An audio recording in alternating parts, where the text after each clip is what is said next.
Joe, let me just ask you a question. What if nothing happens? What, just from a scientific point of view, a biological point of view, what happens to the lake? As you know, Dennis referenced the word eutrophication, and eutrophication of a lake is starts with a pristine lake of great depth and good water quality, and the end point would be a swamp, okay, which is filled totally with sediment and have no water depth.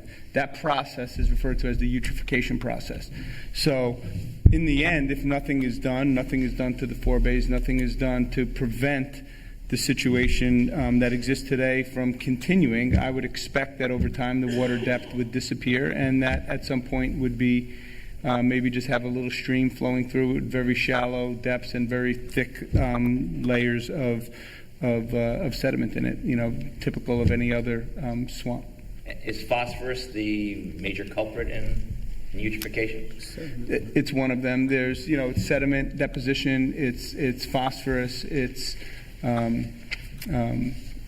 have to go to the two primary. So I don't know, Mike, if you want to. Yeah, and also as the lake depth decreases, the water temperature increases.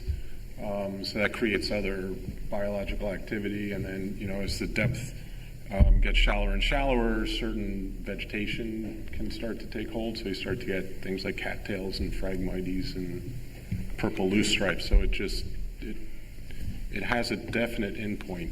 And from where we are right now, Okay, guys, I'm going to actually, just in order to try to keep the meeting running smoothly, anybody who has a question will be allowed to ask it, but I would ask that you sign up, because if we all start, you know, shouting around the room, it's just not going to work. But you can feel free to sign up, and then we'll be happy to call upon you to ask your questions. just one follow-up. So from how long a period are we talking about until that occurs?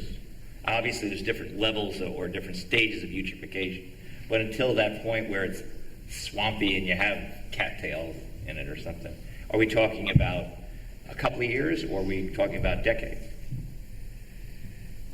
Probably more along the lines of decades. It's not 1 or 2 years, but it's probably more along the lines of decades.